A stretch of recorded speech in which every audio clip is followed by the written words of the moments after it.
Hola de nuevo, estudiantes. Bienvenidos a Repasando Física y Química, la plataforma virtual creada por el Departamento de Física y Química del Colegio Peñafort. Este material os servirá para repasar de forma fácil y amena los contenidos de cara a preparar los exámenes finales de evaluación. Comencemos. La unidad 6 es dinámica. Concepto de fuerza. Una fuerza es una magnitud física de la acción producida sobre un cuerpo que provoca un efecto estático o dinámico sobre éste. Su unidad en el sistema internacional es el newton. Se trata de una magnitud vectorial, ya que su efecto depende no solamente de su valor, sino también de la dirección y el sentido en que actúa. Los efectos en las fuerzas pueden ser de dos tipos: efectos estáticos, en los que se produce una deformación del cuerpo, como por ejemplo pasa en el caso de estirar una cuerda en un arco o moldear la plastilina. Y también los hay efectos dinámicos, que son aquellos que producen un desplazamiento, cambio de velocidad o de trayectoria del cuerpo. Esto se ve representado en las imágenes que aparecen en la parte de la derecha. Generalmente sobre un cuerpo actúan varias fuerzas a la vez. Se llama fuerza resultante o neta a la fuerza que produce el mismo efecto que el conjunto de todas ellas.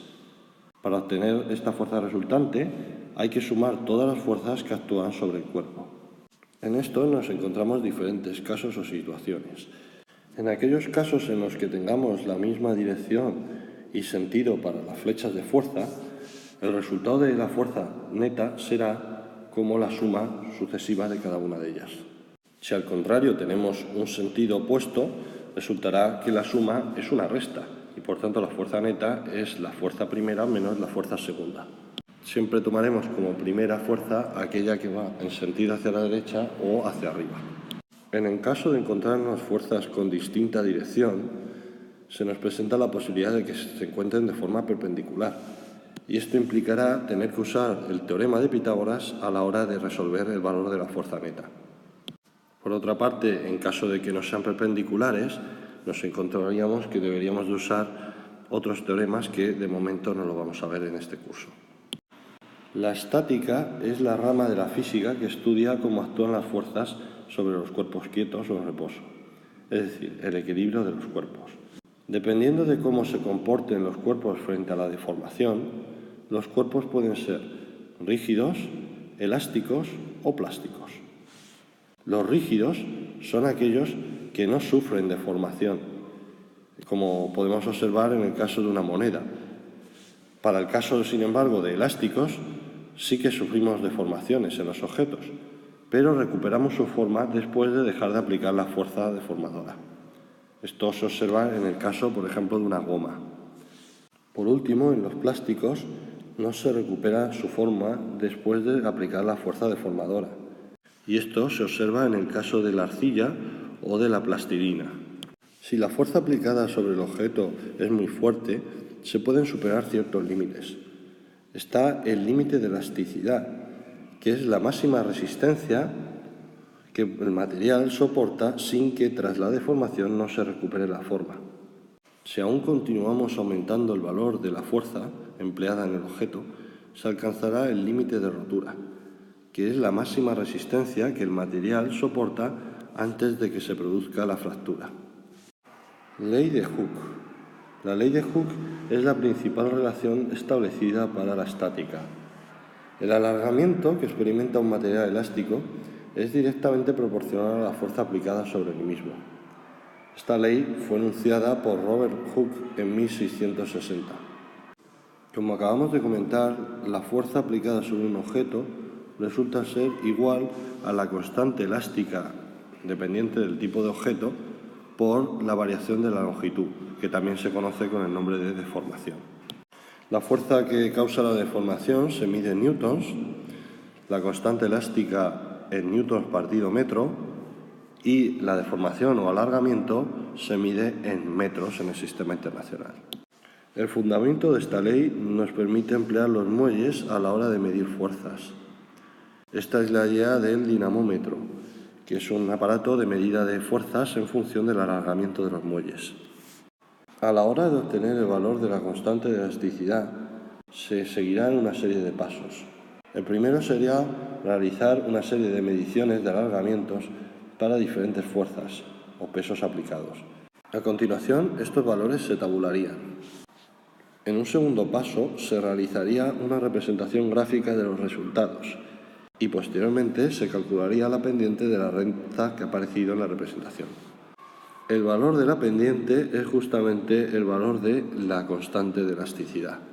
Para obtener la pendiente de la recta necesitaríamos emplear la siguiente ecuación, en la que es necesario partir de dos puntos, uno inicial y otro final que consideremos. A continuación realizaremos un ejemplo con los datos tabulados que encontramos en pantalla. Escogiendo como valores iniciales y finales los mostrados en la diapositiva, realizaremos el cálculo de la pendiente con la fórmula que hemos indicado anteriormente. Es decir, que en nuestro caso sería 36 menos 4 para el caso de los valores de fuerza y 18 menos 2 en el caso de los valores de alargamiento. De la resta y posterior división nos proporcionaría finalmente un valor para la constante elástica de 2 newtons partido centímetro, o lo que equivale a 200 newtons partido metro para unidades del sistema internacional. Ahora vamos a analizar los diferentes tipos de fuerzas que pueden presentarse en nuestros ejercicios. Una de ellas es la fuerza peso. Esta es la fuerza con que todos los cuerpos son atraídos por la gravedad terrestre. Tiene dirección vertical y sentido dirigido hacia el centro de la Tierra. Su fórmula es la siguiente: peso es igual a masa por gravedad, en donde para un cuerpo situado en la superficie terrestre la gravedad es 9,8 newtons partido kilogramo o metro partido segundo al cuadrado. Otra sería la fuerza normal, que es la fuerza que ejerce una superficie sobre los cuerpos apoyados en ella. Esta es perpendicular a la superficie y, al igual que la fuerza peso, es de tipo gravitacional. Otro tipo diferente sería la fuerza tensión. Esta es la fuerza que está presente cuando un cuerpo está sujeto a una cuerda o cable y tiramos de él. Si el cuerpo está en movimiento, esta fuerza influye sobre este movimiento. Otro tipo es la fuerza de rozamiento, que es aquella que se opone al movimiento y aparece siempre que un cuerpo trate de moverse o se mueva sobre una superficie o medio. El valor de la fuerza de rozamiento es igual al producto de la fuerza normal por el coeficiente de rozamiento simbolizado con la letra mu. Mu es un número adimensional comprendido entre 0 y 1 y que depende del tipo de sustancia o materia que forme las superficies de contacto. Observamos a continuación una tabla con diferentes valores de coeficientes de rozamiento dados para los diferentes tipos de superficies de contacto. Por último, tenemos la fuerza de empuje, que es una fuerza que experimenta un cuerpo cuando se sumerge en un fluido. Esta fuerza es perpendicular a la superficie del fluido y, al igual que todas las comentadas anteriormente, la unidad en el sistema internacional será el newton. En el siglo XVIII, Isaac Newton se dedicó a indicar los principios fundamentales que regían la dinámica. Estos principios son los siguientes. El primero es el principio de inercia, que expresa que todo cuerpo permanece en su estado de reposo o de movimiento rectilíneo uniforme en tanto que la fuerza neta que actúe sobre él sea cero. Indicado de forma matemática, viene dado por la siguiente expresión. El segundo es el principio fundamental, que expresa que cuando sobre un cuerpo actúa una fuerza neta no nula, el cuerpo adquiere una aceleración en la misma dirección y sentido que la fuerza. Y esto viene dado por una expresión matemática en la que el balance de fuerzas es igual a la masa por la aceleración. En cuanto al aspecto vectorial, en este curso no lo consideraremos. El tercer principio es el de acción-reacción, que indica que a toda fuerza de acción le corresponde una fuerza de reacción de igual magnitud pero de sentido opuesto. Esto último se observa en la expresión mostrada en la parte inferior. Ahora nos adentraremos en el estudio de las máquinas. Se trata de utensilios que nos permiten ahorrar tiempo y esfuerzo a realizar distintas actividades. Existen distintos tipos de máquinas. Las hay más complejas o más simples. La idea de máquinas simples se originó alrededor del siglo III a.C. por Arquímedes. Arquímedes formuló las leyes de la palanca, el plano inclinado y la polea. Además, descubrió el principio de ventaja mecánica. Él lo enunciaría de la siguiente manera: dadme un punto de apoyo y moveré la tierra. Esta expresión nos indica que no hay límite en la amplificación de una fuerza empleando la ventaja mecánica. Posteriormente, otros físicos griegos, como por ejemplo Herón de Alejandría, definirían las conocidas como 5 máquinas clásicas simples de la antigüedad. En ellas estaría incluida la palanca, el torno, la polea, la cuña y el tornillo. A partir del Renacimiento se introduciría una máquina más a la lista, definiéndose así las 6 máquinas clásicas simples, ya que en 1586 Simon Stevin estudió e incluyó el plano inclinado entre las máquinas simples. Ahora investigaremos más detenidamente las diferentes máquinas simples. La primera que empezamos a analizar es el torno. Este consiste simplemente en un cilindro con una manivela a la que se enrolla una cuerda. Funciona atando el objeto a una cuerda en la que al girar la manivela lo levantamos o bajamos en el sentido que deseemos. Otra que podríamos definir como máquina simple es la rueda.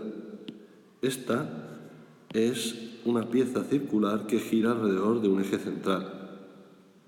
Se pueden obtener poleas o engranajes empleando este tipo de mecanismo.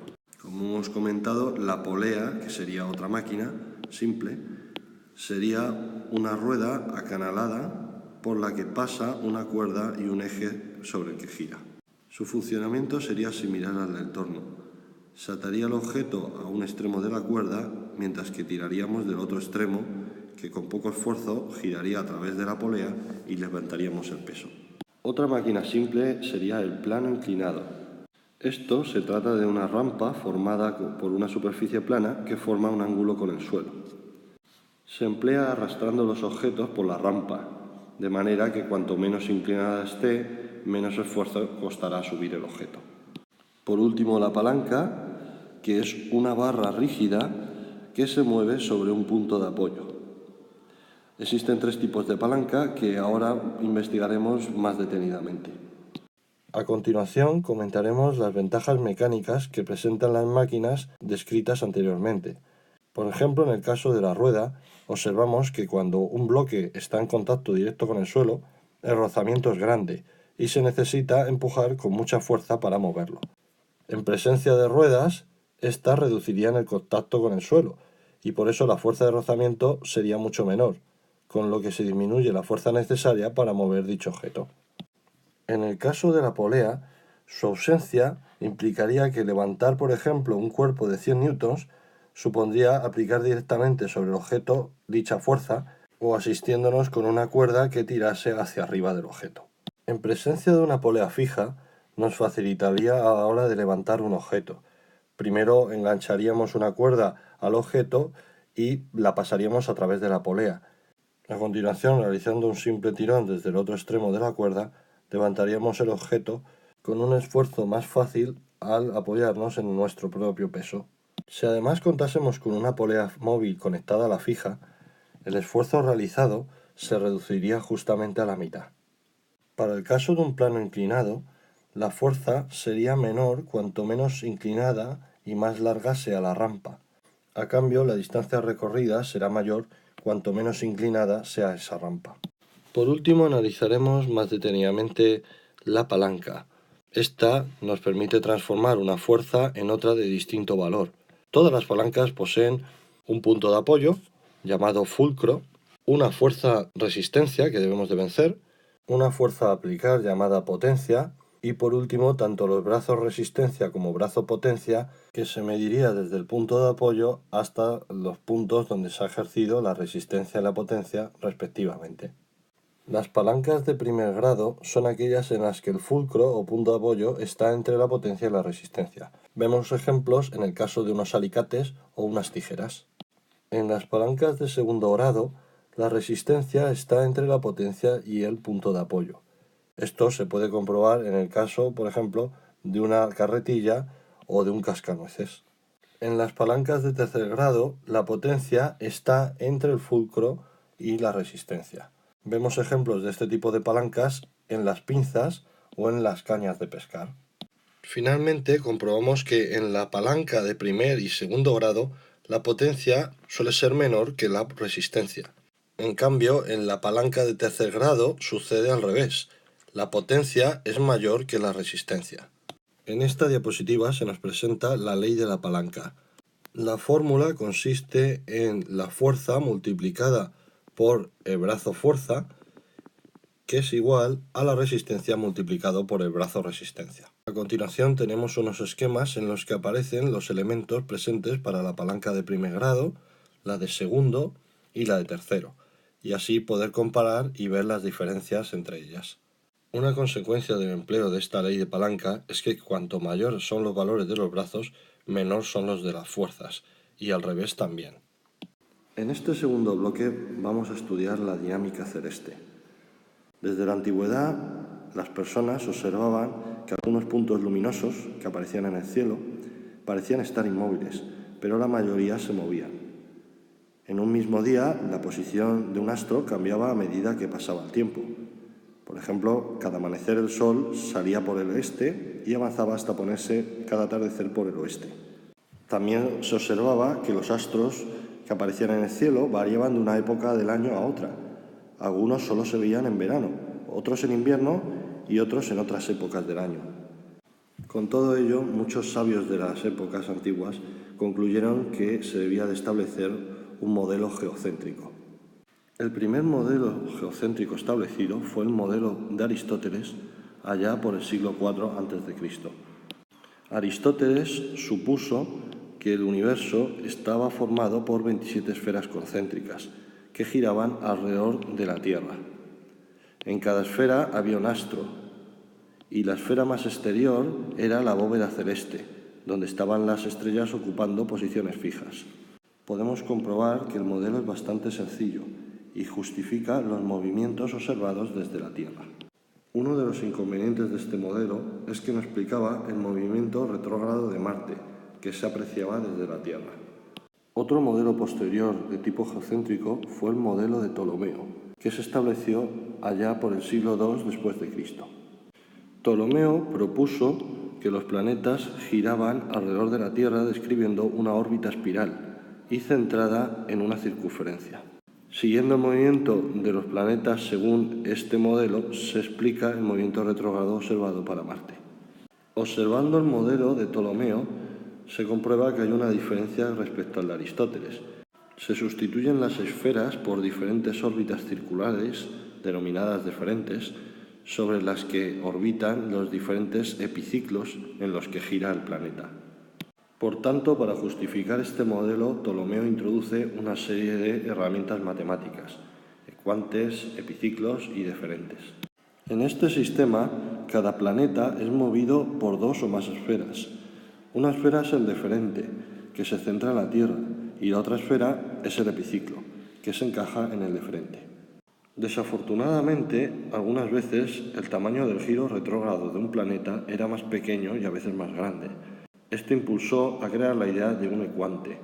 Además, se incorporó el concepto de excéntrico o excéntrica, que sería el centro del deferente que se encontraba fuera de la Tierra.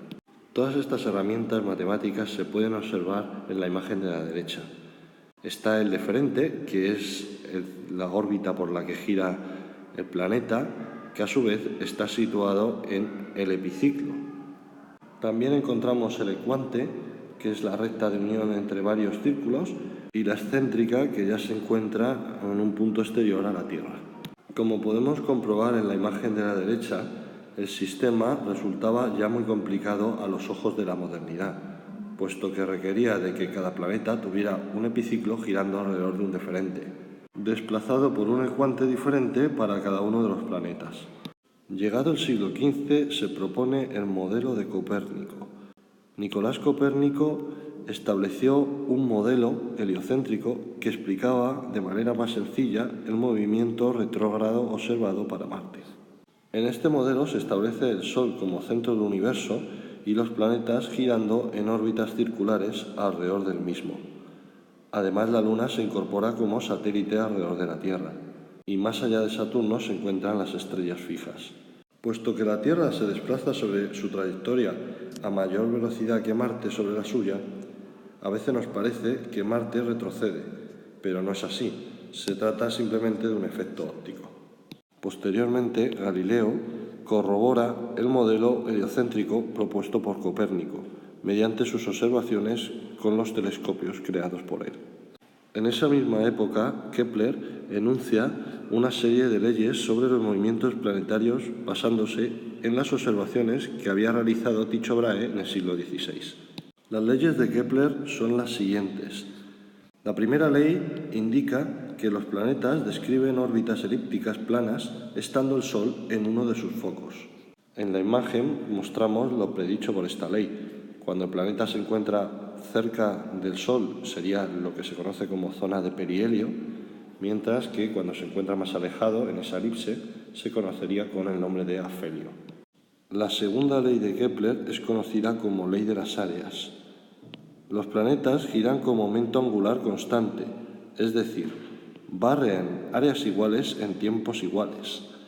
Esta ley implica que cuando el planeta está más alejado del Sol, afelio, su velocidad es menor que cuando está más cercano al Sol, que sería el perihelio.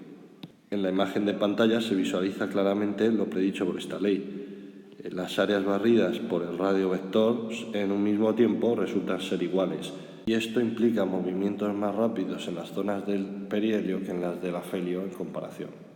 La tercera ley de Kepler nos indica que hay una relación constante entre la distancia media de un planeta al Sol y el tiempo en completar una vuelta, conocido con el nombre de periodo.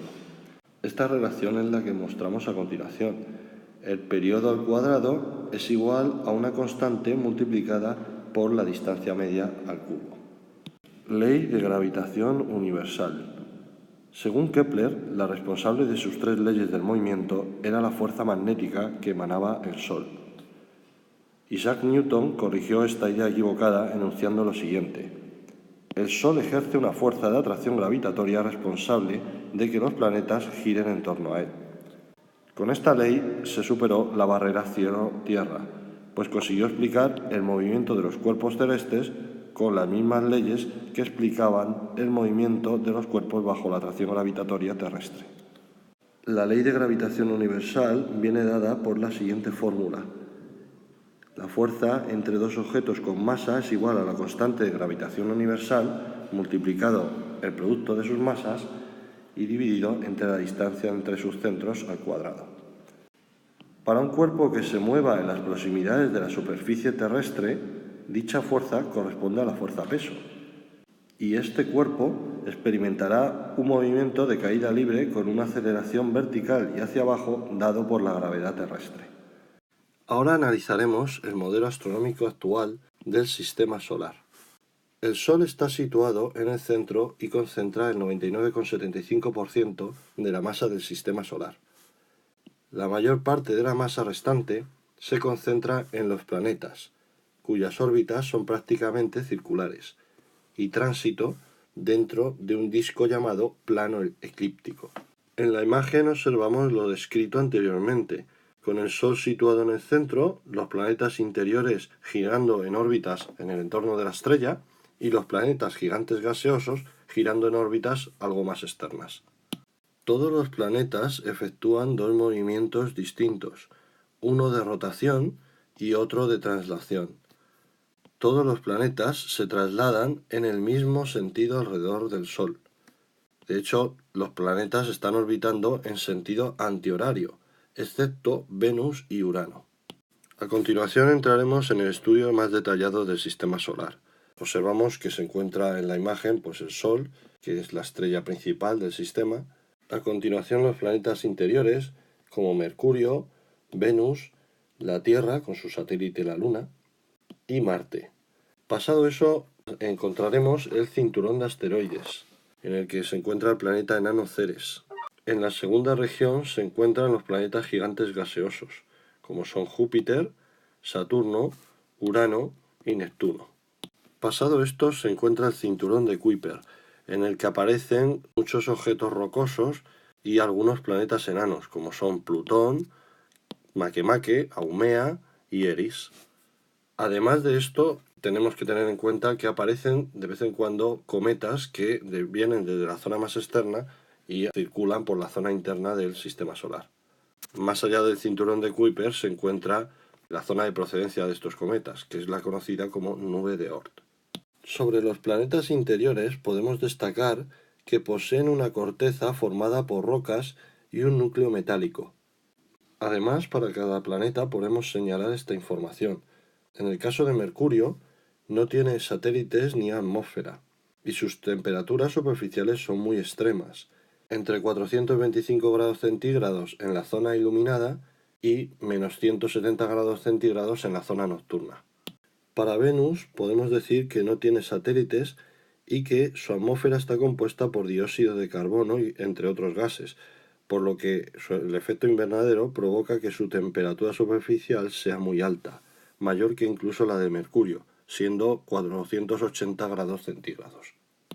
La Tierra es el planeta que tiene como satélite a la Luna. Su atmósfera está compuesta por nitrógeno y oxígeno, y la temperatura superficial es más suave, ronda entre menos 50 grados centígrados y 50 grados centígrados positivos. Además, es el único planeta del sistema solar que se encuentra habitado. Marte tiene dos satélites, Deimos y Phobos.